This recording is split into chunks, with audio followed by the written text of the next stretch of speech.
नमो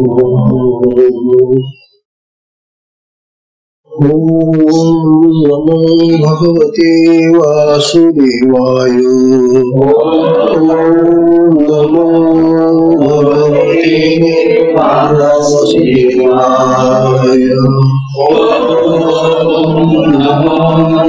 भगवते वासुदेवाय।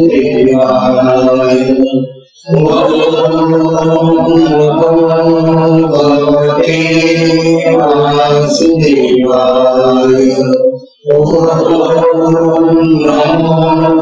भगवते वासुदेवाय।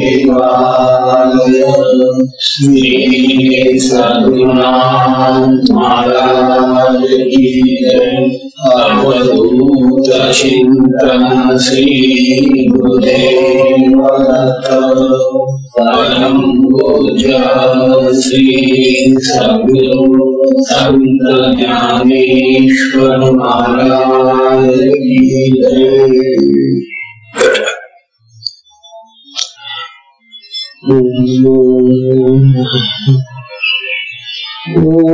नारायणं पद्मभवं वसिष्ठं शक्तिं च तत्पुत्र पराशरं च व्यासं शुकं गौडपदं महान्तं गोविन्दयोगीन्द्रमथाशिशिष्यं श्रीशङ्कराचार्यमथास्य पद्मपादं च हस्तामलकं च शिष्यं तन्त्रोटकं वार्तिककालवन्यान् अस्मद्गुरुं सन्ततमानतोषु श्रुतिस्मृतिपुराणानामालयं करुणालयं नमामि भगवत्पादं शङ्करं लोकशतीशम्। शङ्करं शङ्कराचार्यं केशवं बादरायणं सूत्रभाष्यकृतौ वन्दे भगवन्तो पुनः।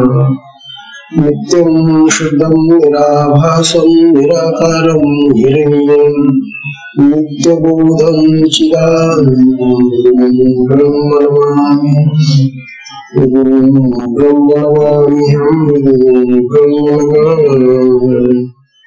ईश्वरो गुरुराज्ञेति मूर्तिभेदविभागिने व्योमवद्व्याप्तदेहाय दक्षिणामूर्तये नमः। दक्षिणामूर्तये नमः।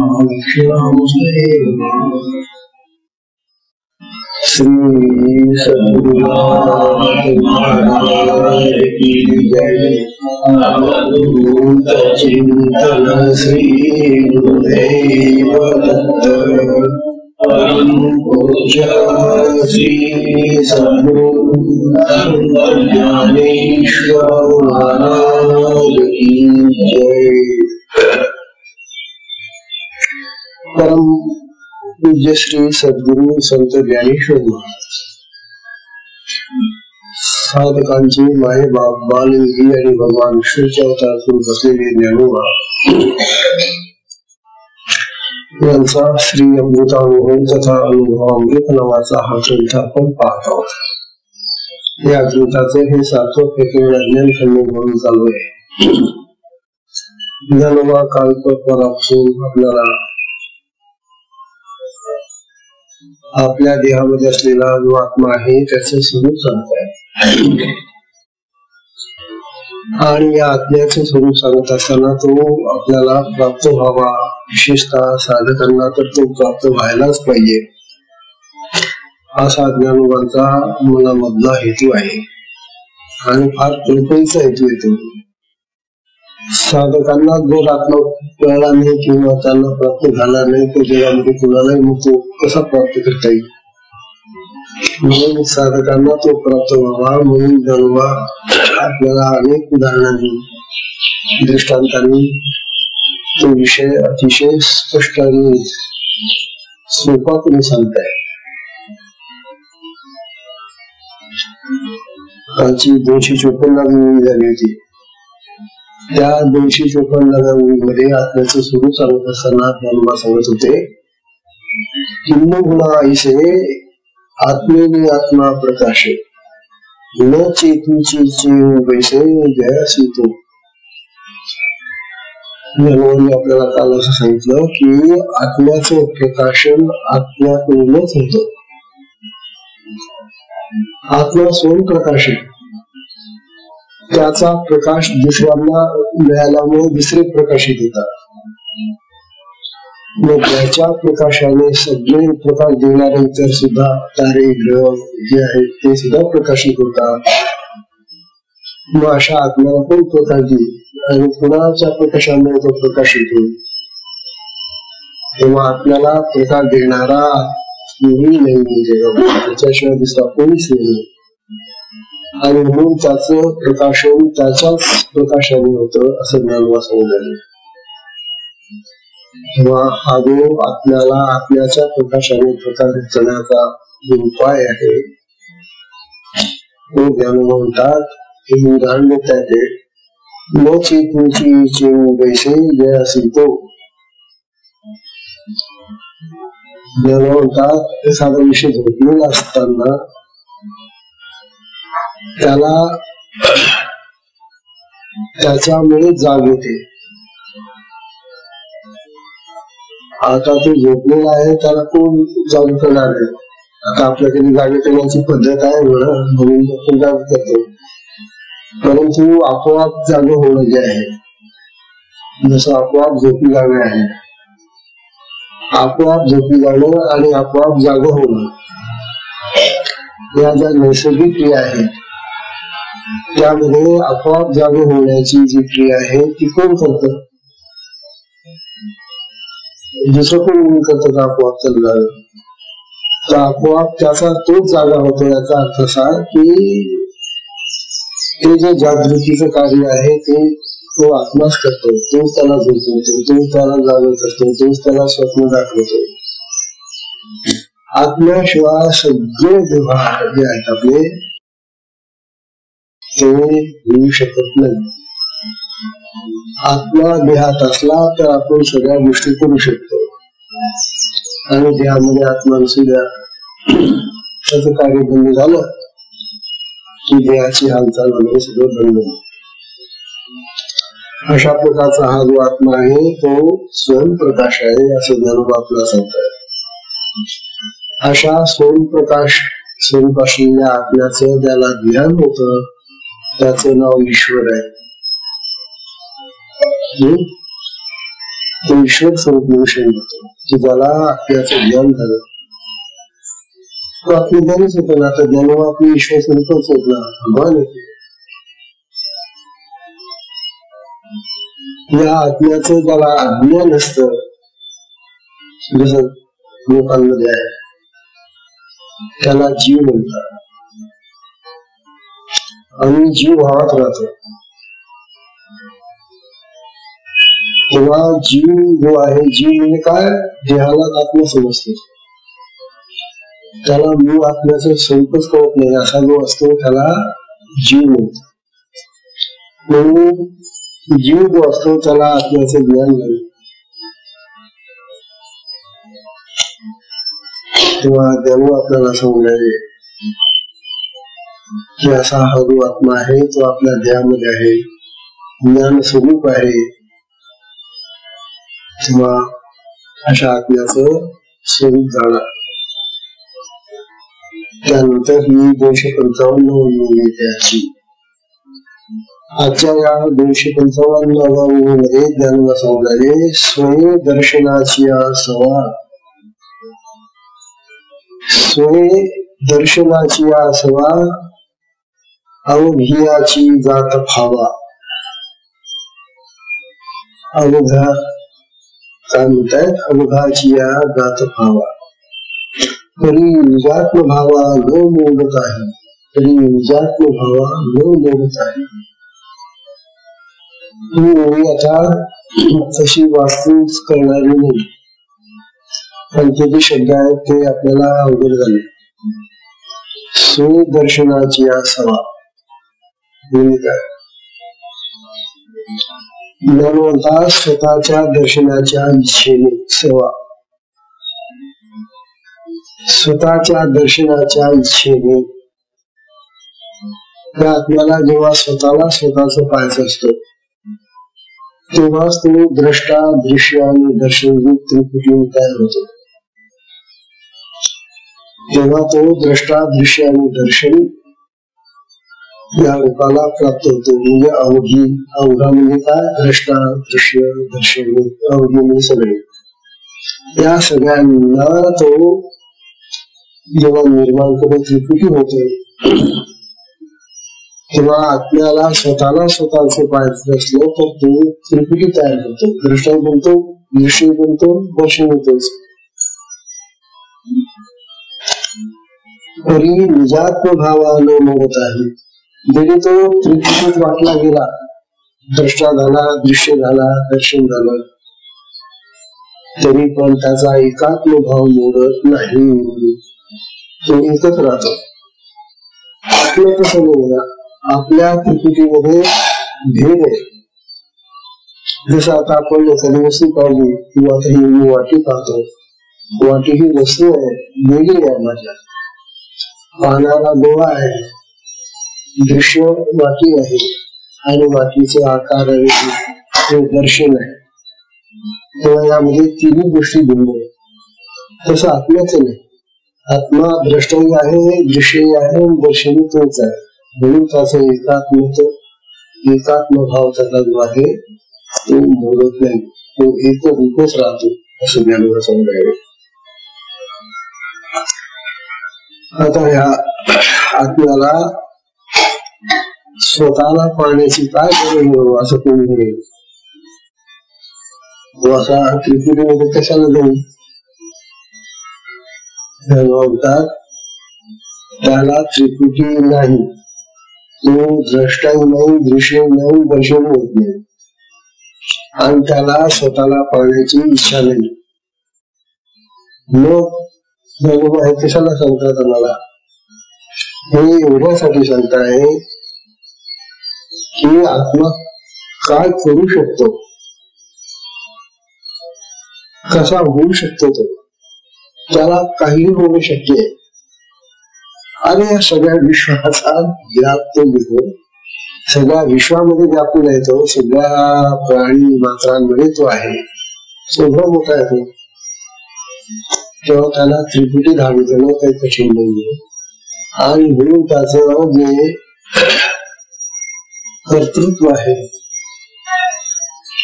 त्याचा बोध आपल्याला बाबा मिळून हे धर्म आपल्याला समजले. तेव्हा आत्मा अतिशय अफाट विशाल आणि सर्वत्र पसरलेला आहे, अणुरेणूत पसरलेला आहे. ज्ञान म्हणतात त्याला अन्याची प्रकाशनाची जरुरी नाही. अन्याने म्हणजे दुसऱ्याने प्रकाशन करण्याची जरुरी नाही. तो दुसऱ्याकडून प्रकाशित होऊ शकत. जो दुसऱ्यांना प्रकाशित करणार आहे त्याला कोण प्रकाशित करेल? तो स्वयंप्रकाश आहे ना. मग आता आत्म्याचे आपल्याला दोन धर्म कळले की आत्मा व्यापक आहे, तो सर्वांना प्रकाश देणारा आहे. आणि मग सगळ्यांना जर तो प्रकाश देतो आहे तर मनुष्याच्या देहामध्ये तो असताना त्या मनुष्याच्या देहालाही प्रकाशित करून त्याचा जीव भाव सुद्धा प्रकाशित करणारा तोच. हा जो देह आपला चलन मनन करतोय तो त्याच्यामुळे आहे. त्याची चैतन्य शक्ती आपल्या देहात पसरलेली आहे.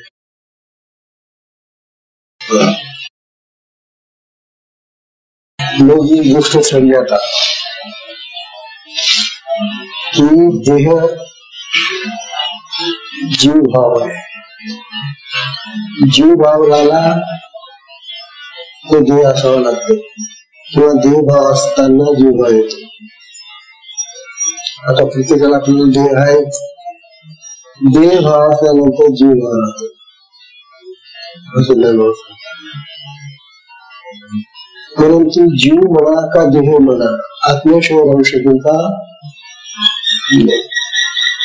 म्हणजे देहालाही आत्म्याची गरज आहे आणि तो जीव भावाला आम्ही हे आहे हा जो स्वतंत्र असा जीव भाव तयार होतो त्यालाही आत्म्याची गरज आहे.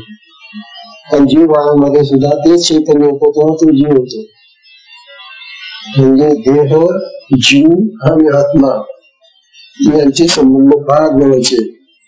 मग ते इतके सक्षम काय होतात आपल्याला कळत सुद्धा नाही की आता आत्मा हा देहामध्ये कसं काय काम करतो, तो जीव भावामध्ये कसं काय होतो, आपल्याला काही कळू शकत म्हणून काय करणार आपल्याला. तात्पर्य असं, आत्म्यावर जीव आधारित आहे व जीवावर देह आधारित आहे व देह आपण नाही, जीवही आपण नाही, मग आपण कोण आहोत, आपण आत्मा.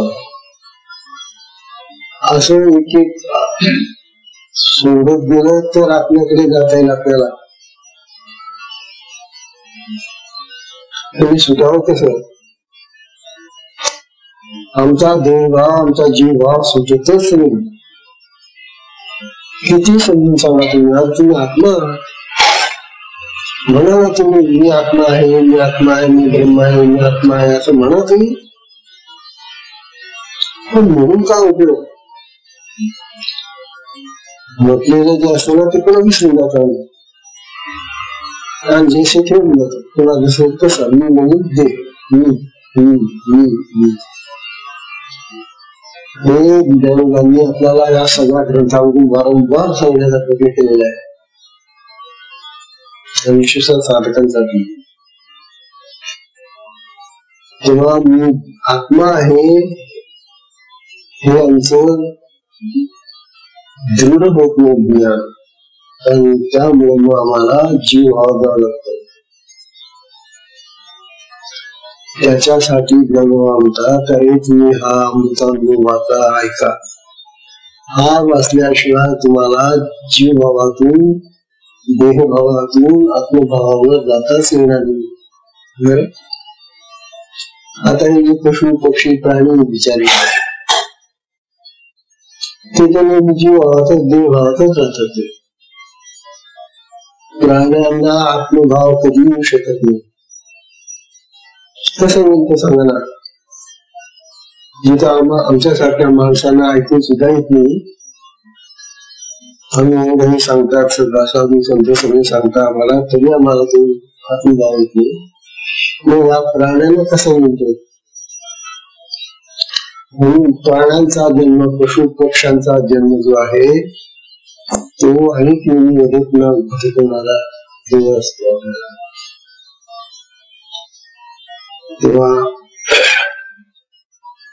पशुच्या जन्मामध्ये जाऊ नये आपण, पशु पक्ष्यांच्या कीटकांच्या प्राण्यांच्या या जन्मात जाऊ नये आपण. म्हणून तरी निदान अमृतानुभवाचा स्वाद घ्या. अमृताचा स्वाद घेतला की आपण अमर होतो, हे सांगितलं.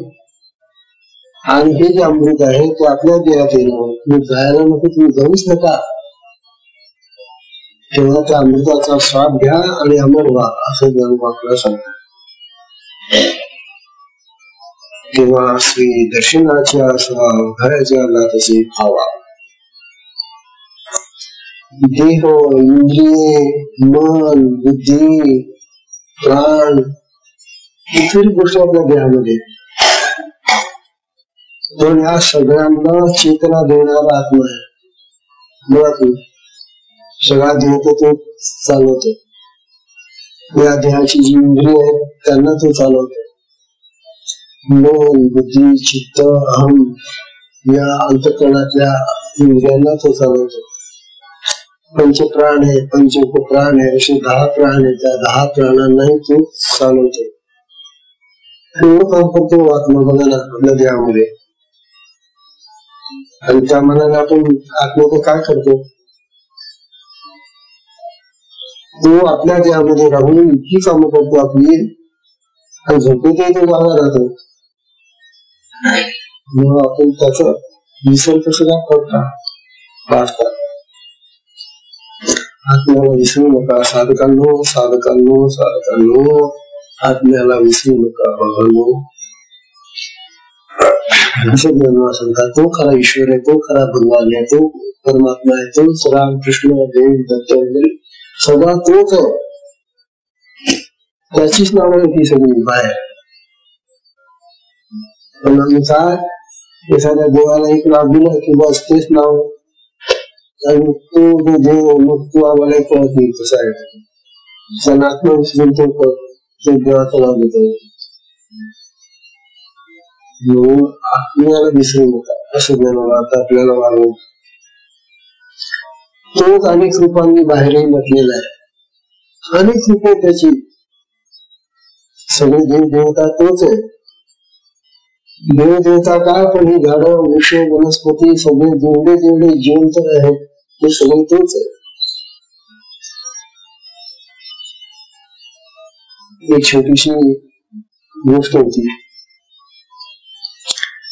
एका घरामध्ये रिटायर झालेला बाबा होता. त्याचा मुलगा होता, तो वारला. तर लग्न झालेलं होतं. त्याला 2-3 मुलं होती. बाई त्याची बायको त्या मुलाची सुनबाई ती विधवा होती. पण ती भरती खट्याळ होती. त्या बाबाला ती सारखी अरे तुरे करायची. सुकट काय तुम अगर आपट करायची घरावर. बाबा म्हणाला, अहो सुनबाईच काय दिनाव असेल तिला. म्हटलं बाई इतरी होती, का बरं तुम्ही मला एवढा असा शेव करते होती. मी तर तुझं काही मागत नाही, मग तू काही कमवत नाही. माझं जे 200 त्या कालामध्ये 200 रुपये पेन्शन होतं त्या बाबाला.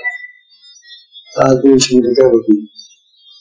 पण सोसायटीचा काळ होता, त्यावेळेस 200 रुपये पेन्शन होता. तो झाला माझ्या 200 रुपये पेन्शन आपण किती घरातले सगळे मिळून खातो किती राहतो. समजा म्हणून मी हे 200 रुपये पेन्शन होता इथल्या जंगलामध्ये घेऊन गेलो, किंवा दुसऱ्या आश्रमामध्ये घेऊन गेलो, किंवा कुठे बाहेर घर चालला गेलो, तुम्हाला मिळतं पेन्शन. मग तुम्ही काय खात? अरे ती पोरं छोटी छोटी त्याची तू खा, त्या पोराला खाऊ घा, आणि मुलं पण मला देत बस. मी माझी तर म्हटली. हे जे उदाहरण आहे हे आत्म्याचं उदाहरण. आत्मा कसाच आहे. आत्मा आपली शक्ती या सगळ्या इंद्रियांना, प्राणाला, मनाला, बुद्धीला सगळ्यांना वाटतो. घ्या घ्या जगा करा काम घ्यामध्ये. आपली शक्ती सगळ्यांना वाटत राहतो. त्याचा विसर पडतो तुम्हाला.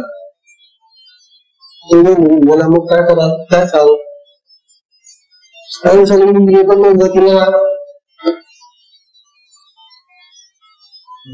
उदाहरण आहे. तो आपला बाबा आहे, त्याच्या पेन्शनवर आपण सगळे करतो असं समजा. त्याची जी शक्ती आपल्याला मिळालेली, त्या शक्तीने तो आपल्याला भरवतोय, खाऊ घालतोय. त्याचा विसर पडतो तुम्हाला, आणि बाकी इतर नावं घेतात. म्हणतात आणि त्या आत्म्याला ओळखायला. आत्मा बहुरूपी जरी असला, अनेक रूपांनी जरी तो व्यक्त होत असला, तरी तो एकच एक आहे. उदाहरणार्थ समजा आपण आपल्या खोलीमध्ये आपली खोली अशी छोटीशी, आणि त्या खोलीमध्ये सगळीकडे अशा मोठ्या मोठ्या आपल्या उंचीचे आरसे लावून ठेवले. आरसे माल केला आपल्या उंचीचे आरसे, बरं का. समोर 2-3, बाजूला 2-3, मागे 2-3, बाजूला 2-3 आरसे, आणि आपण मध्ये उभे राहिले. आता किती रुपये दिसतील आपले? जितके आरसे तितके रुपये होतील आपले, नाही का. पुढे आपण असं बाजूला आपणच रुपये, मागे आपलं रुपये, सगळीकडे आपले रुपये तर आरशांवर दिसतील. रुपये किती झाली तुमची? जितके आरसे तितके रुपये. पण तुम्ही किती आहात? तुम्ही एकच आहात ना, तुम्ही एक आहात, पण तुझी रूप अनेक झाली. तसा आत्मा एकच एक आहे, पण त्याची रूप अशी असंख्य झाली. तोच वृक्ष होतो, तोच वनस्पती होतो, तोच झाड होतो, तोच प्राणी होतो, पक्षी होतो, काय नाना प्रकारचे जे सगळ्या रूपांनी तोच आहे. हा जर विचार करावा आपल्याला साधकांना आम्हाला, तर आम्ही कोणाचाही द्वेष करणार नाही, कोणाची हत्या करणार नाही. कारण तो जर आहे मित्र, त्याचे रूप जर ते आहे, तर मग त्याची हिंसा कशी करू नका, हिंसा करू नका, कुणाचा द्वेष करू नका, निंदा करू नका. आणि सगळ्या रूपांनी तोच नटलेला आहे असं जाणून आपल्याला समजायला. असा तो आत्मा विविध रूपांनी नटतो आहे. त्याचा ऐक्यभाव मोडत नाही, तो एकच एक राहतो. अनेक रूपात राहूनही तो एक राहतो. आता हे करण्यासाठी ज्ञानाला आपल्याला पुढचे दृष्टांत देत आहे. 256 येते. 256 मध्ये ज्ञानाला सांगल्याने न पाहता आरिसा असो पाहे, न पाहता आरिसा असो पाहे, तरी त्याची पाहणे होय, तरी त्याची पाहणे होय. आणि पाहणे न तरी जाये, न पाहणे पाहणे. हा मोठा पाठ ज्ञान आपला दृष्टांत देऊन सांगताय. अहो, तुम्ही आरसा हातात घेतला, आरसा हातात घेतल्यानंतर तुम्ही तोंड पाहता. आता तोंड पाहताना तुम्ही आरसा घेतल्यामुळे तुमचं तोंड, तुमचं जे आहे ते तुम्हाला त्या ठिकाणी आहे असं दिसतं, आहे ते तोंड तिथं, हे का? आणि समजा आरसा नाही घेतला तर तो दुसरीकडे चालणार, तो कुठं तिथंच आहे ना. ते आरसा घेतला तरी तो इथंच आहे, आणि आरसा नाही पाहिला तरी तो विचार तिथेच राहतो की. तसं आत्म्याचे स्वरूप आहे. आत्मा तिथल्या तिथेच राहतो आणि एकच राहतो तो. परंतु आपल्याला या अनेक पद्धतीने तो दृश्य रूपाने पसरलेलाही आहे. जसा आरशाने तो दिसतो आपल्याला, तो तसा तो अनेक रूपांनी बाहेरही व्यक्त झालेला आहे. हे एकत्वाचे दर्शन आपल्याला आत्म्याचं अशा तऱ्हेने होतं, असं दोन सांगलंय.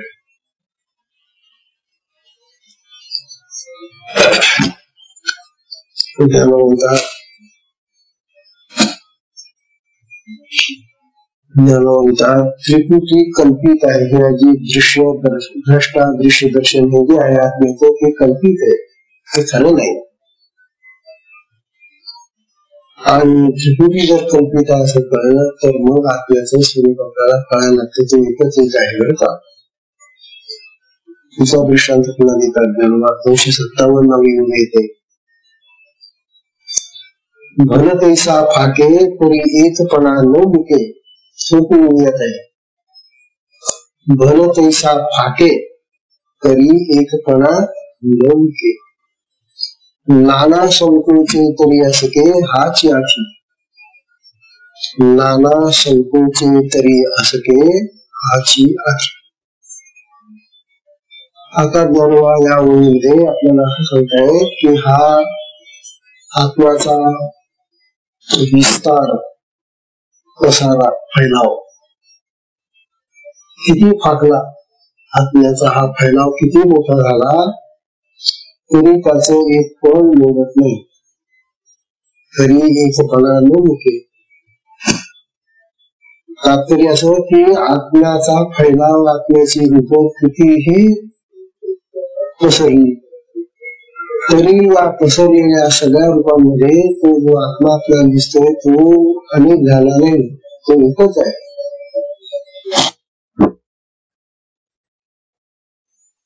आपण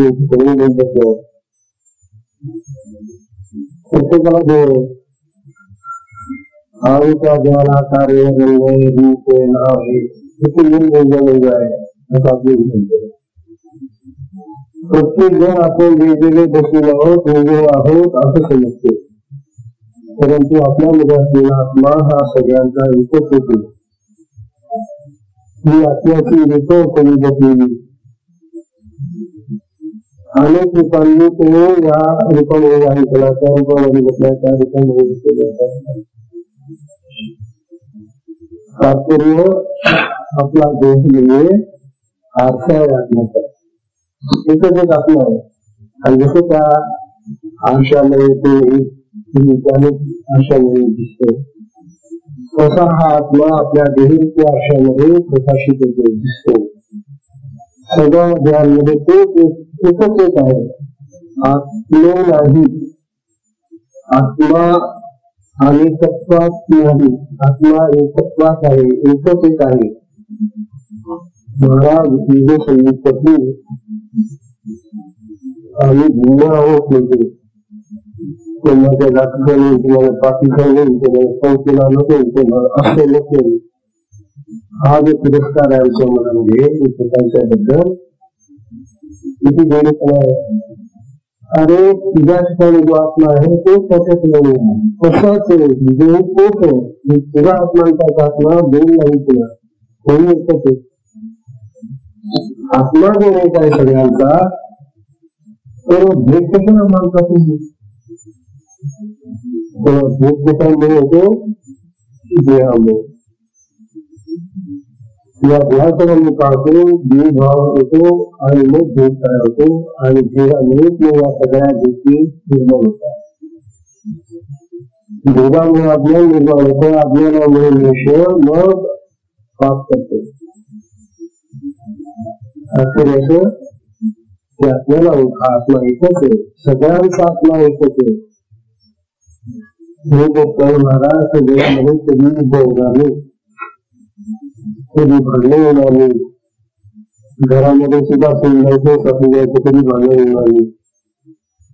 हे पण मग समजाय सुद्धा एकच आत्मा आहे, तिला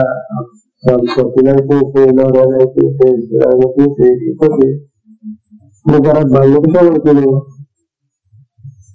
आपण पाहतो बरोबर भांडण केले, केले.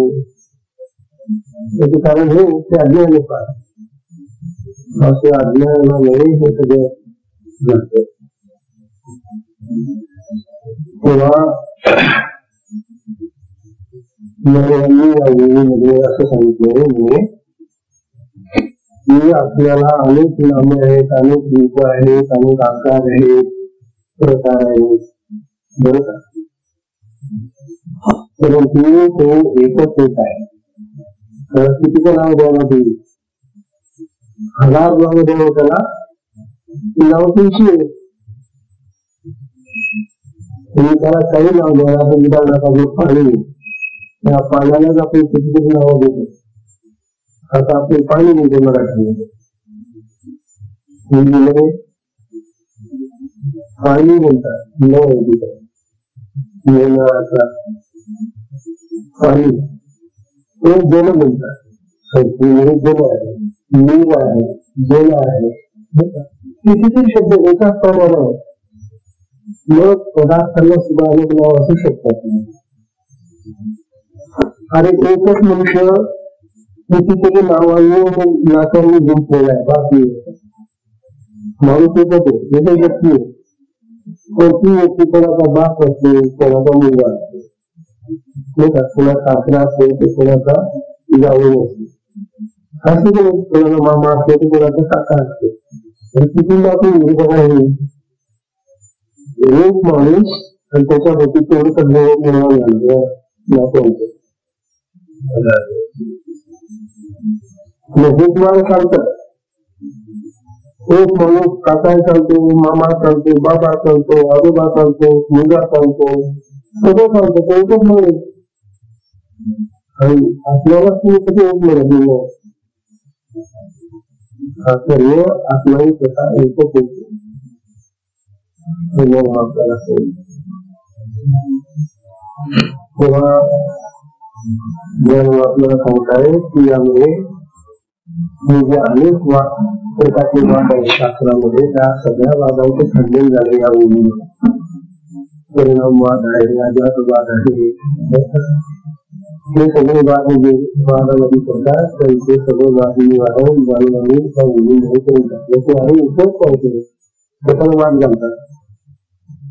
आत्म्याच्या बाबतीत त्याला चर्चा करत बसला.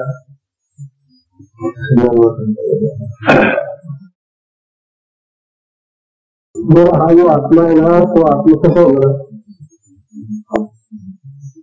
आता आपल्याला 5 शरीर म्हणजे शरीर आपलं, तर आपल्या शरीरात तो राहतो. त्याला स्वतंत्र शरीर येतात म्हणजे त्याला शरीर म्हणजे त्याला घरदारी आपल्याच घरामध्ये राहतो. आपल्या घरामध्ये राहत असून आपल्याला कोण शरीर येतं का? अरे काय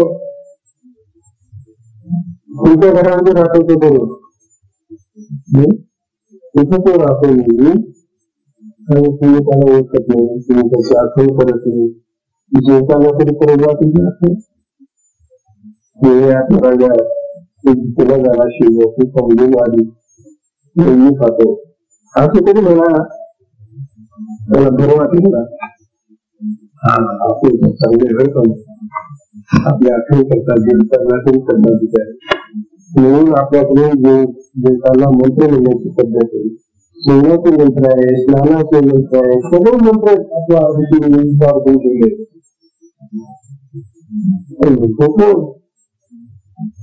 आधी आलं तरी ते घरावर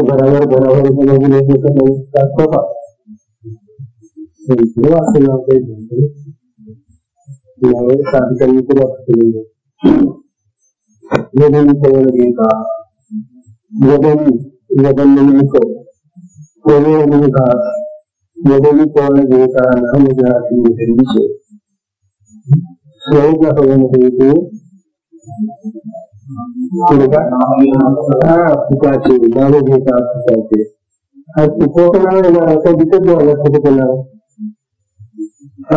खड्डे लागला असतो ते नाव घ्यायला तुला मग नसतं घेतलं चाललं असतं तुझ्या पैसे नाही नाव घ्यायला.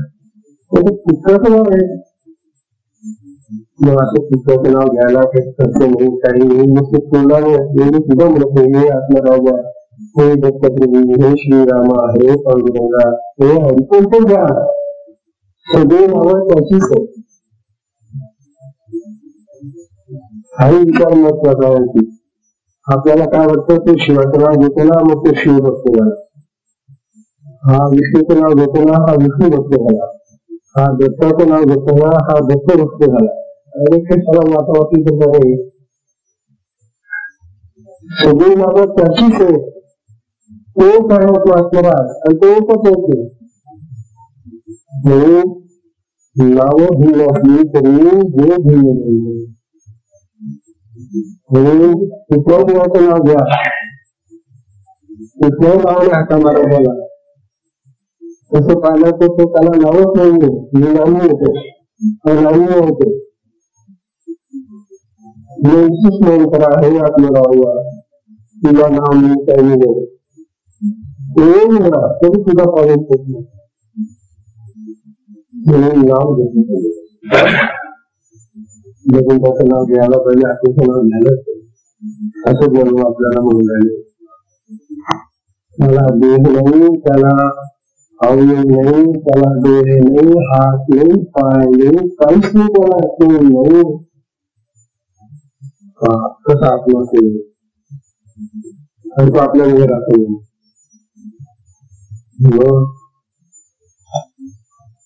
आणि जेव्हा सांगतात हा आत्मा म्हटलं तर वाचलं तेवढा होऊ शकतो, म्हटलं तर लहानपणी शब्दामध्ये राहतो काय असलं आणि विश्वामध्ये राहतो त्याच्या बरोबर.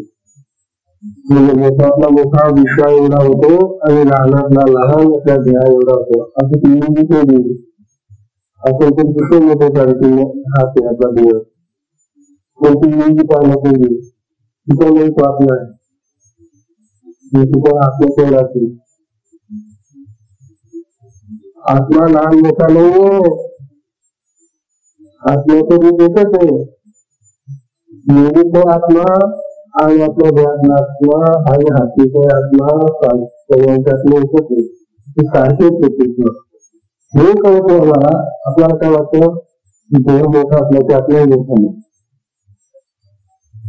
नाही ही चेतन शक्ती आहे ती शक्ती स्वरूप होती ती बोलता होती तेव्हा त्या आत्म्याचे स्वरूप करणं आपल्याला अति आवश्यक आहे जीवन झालं होता तसा कोणते काही विकार काही जरी झालं तरी त्याच्यामध्ये परिवर्तन होते बदल होतो पण या पिढीमध्ये समुदाय निर्माण होतो दोन साफ खाते दोष तरी एकपणा नव्हते नाना संकेत असते हास्य असते किती संकेत झाला किती लहान झाला तरी तोच राहतो मोठा झाला तरी ते अशा प्रकारे त्याचा संकेत आणि विकास होत असतो यावरील लोकांना असं वाटलं की आपला विचारी झाला नाही म्हणजे तो मोठाही होतो आणि लहानही होतो मग त्याला विचार आला असतो बघा अरे तो आचार्य लहान झाला म्हणजे काय त्याला तसं विच होतो तेवढा दिवस होतो तसं देह तेवढं झालं विचार कशाला होतात जड पदार्थांना विचार होतात जे चेतन पदार्थ जे कल्पित न दिसणारे अदृश्य पदार्थ त्यांना कुठले आकार आहे आता ती मुलांना हवेला काय आकार आहे म्हणजे हवा वाटते आपली तुला कुठला आकार आहे त्यांना बरं मग हवा जर आकार शिव आहे तर आत्मा आकार शिव झाला तर काय दिलेलं पण हवाच्या त्याची केलं हे संकेत विकास हे त्याची विचारी धर्म नाही 258 बघा म्हणतात सूर्याच्या हाता अंधकारूने सर्व आपलं दुसऱ्या दृष्टांत देतात म्हणून सूर्यातून धावण्यात आहे सूर्याची हाता अंधकारूने सर्वथा मग प्रकाशाची कथा ऐकत आता इथं सुद्धा आपली आता ब्रह्मसंगीत झालेली संगीत झाल्याची सूर्यकाला लोक सूर्यामध्ये प्रकाश सूर्यप्रकाश मला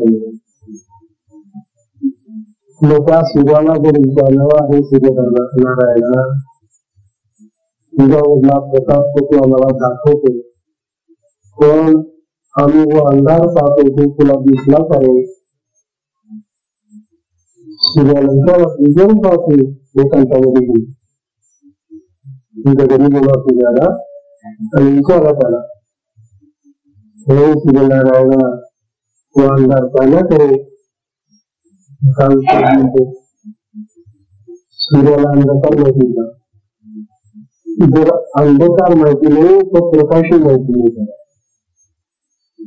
बघा हे प्रकाश आता आपल्याला दिसेल अंधकारही आपल्याला दिसेल दोन दिसतं आपण फिरतो म्हणून या अंधकारावरून प्रकाशाची आम्हाला कल्पना येते पण समजा अंधकारांनी पाहिलं होतं सगळी त्याला अखंड प्रकाशच पाहत राहिला असतो तर आम्हाला त्या अंधकाराची कल्पना चालली नसते मग प्रकाशाची कल्पना कशी झाली असते तात्पर्य असं की प्रकाश व अंधकार हे आमच्यासाठी आहे आमच्या डोळ्याला दिसणार आहे सूर्याच्या डोळ्याला प्रकाशही दिसत नाही अंधकार दिसत नाही तुम्ही म्हणतात हे सूर्यनारायणा उगवला की मग प्रकाश दिसतो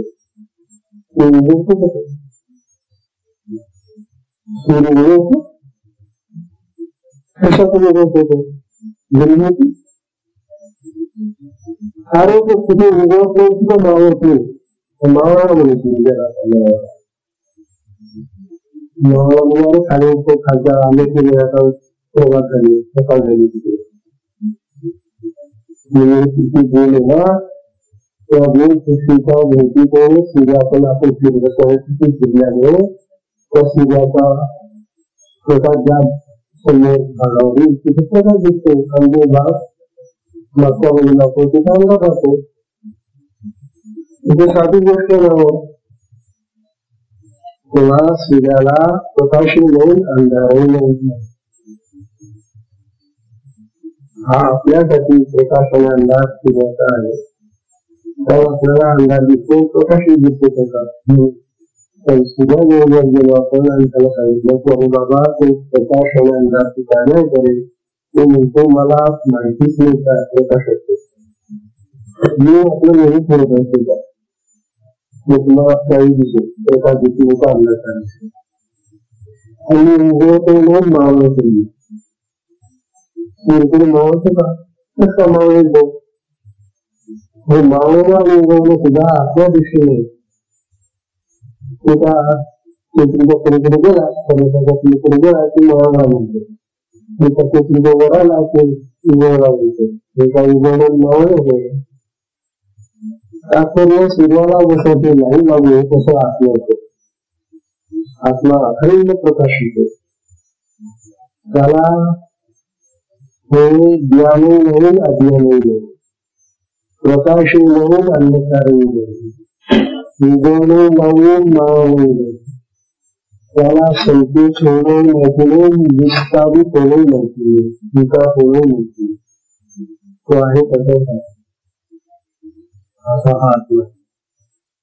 तेव्हा हे आपल्याबद्दल ध्यानात ठेवा.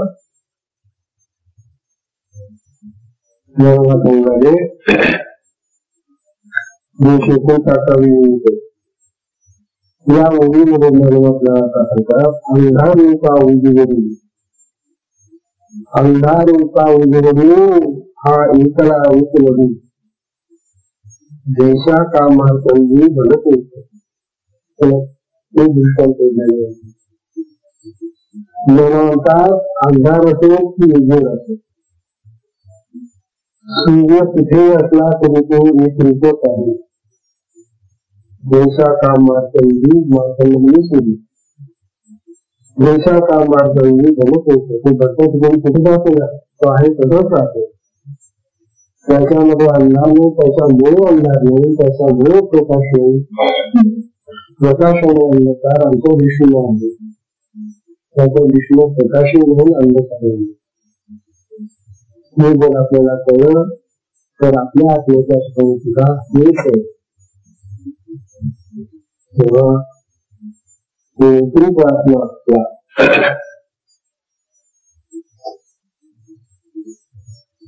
साधावी तुम्हाला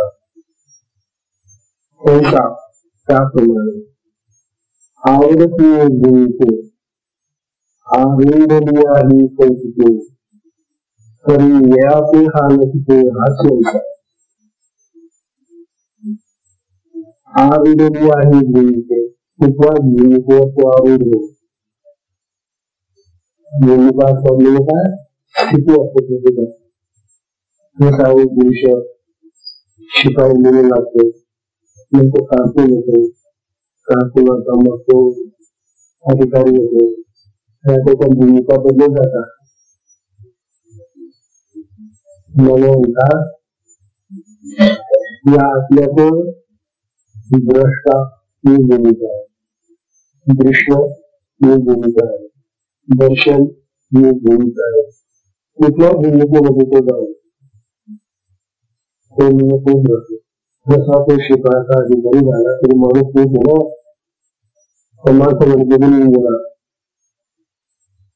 तसं आत्म्याचं आत्मा तो द्रष्टा असो, दृश्य असो, दर्शन असो, काही असो तरी तोच आहे.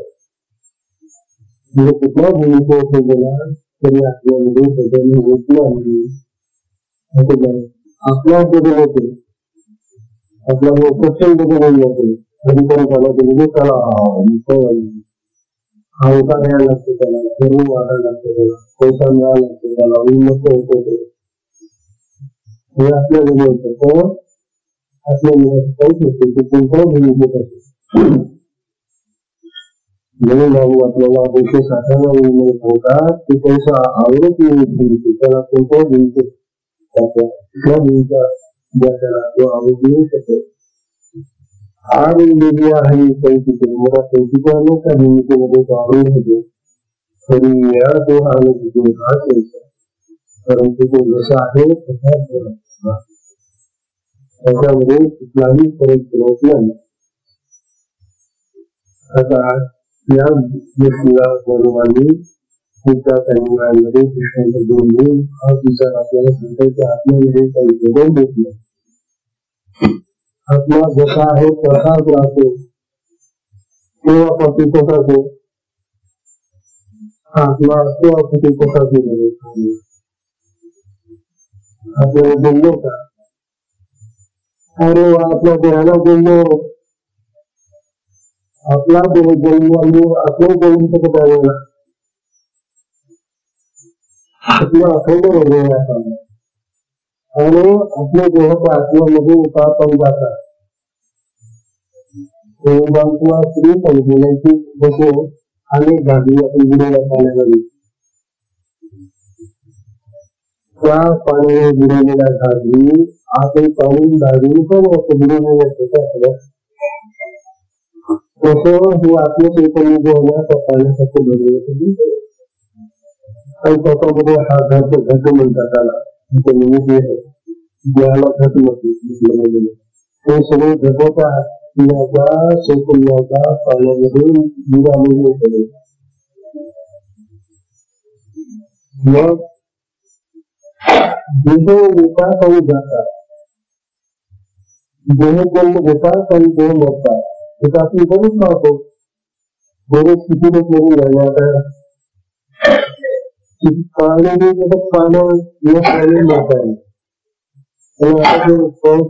गुजरातच्या भागामध्ये कितीतरी लोक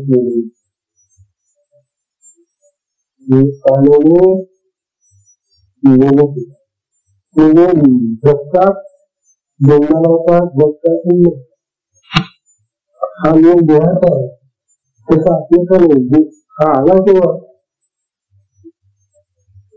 तो रोग आला कोण पाहतो जे जन्माला बाळ होतो त्यालाच बोलतात तुझ्यामध्ये आत्मचा आला तर माहिती का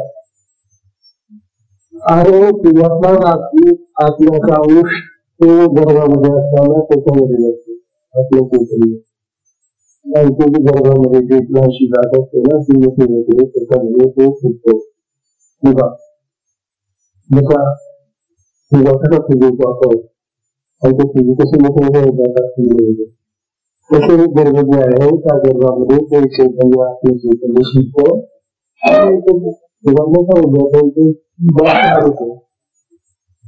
लोक बाळाला विचारले खरे किंवा बोलणं झाला त्यावेळेला आपलं होतं का अरे माझ्या बोलण्याच्या अगोदर तो तिथे बघा तिथं त्या देहामध्ये त्या आईच्या देहामध्ये ते राहतो देहामध्ये ते राहतो तात्पर्य असं की आत्माचा जन्म नाही तो जन्म होणार होतो त्याचा मृत्यू पण आहे त्याने ज्याचं बोलणं मृत्यूच ठरवलं ज्याला जन्मच नसतो त्याला मृत्यू नाही आम्हाला मृत्यू काय आहे त्याला मी जन्म होईल जन्म मला तुम्हाला चालेल म्हणून जन्म न होण्याचा प्रयत्न करायचा मृत्यू काय होती वारंवार कशाला जन्म घेतात जन्म घेतलं मला चालेल पुनरपी पुनरपी मरण जननी जठरे शरीर जमिनीच्या जठरामध्ये पुन्हा जायचं झोपायचो पुन्हा बाहेर यायचं जन्म होतो काही दिवस जायचो मरायचो पुन्हा जायचं जन्माला अनेकता आहे त्यापेक्षा सुद्धा आता मुक्त व्हायला आपला कसा मुक्त येणार त्याला नाही जन्म त्याला नाही मुक्ती जगतही नाही मदतही राहते असं तो आहे त्या आत्म्याच्या स्वरूपामध्ये चला आणि त्याच्या स्वरूपामध्ये आपण जर गेलो कर्म जन्म नहीं भगवान का विषय जलापन दोषी कृष्ण शांति वाचा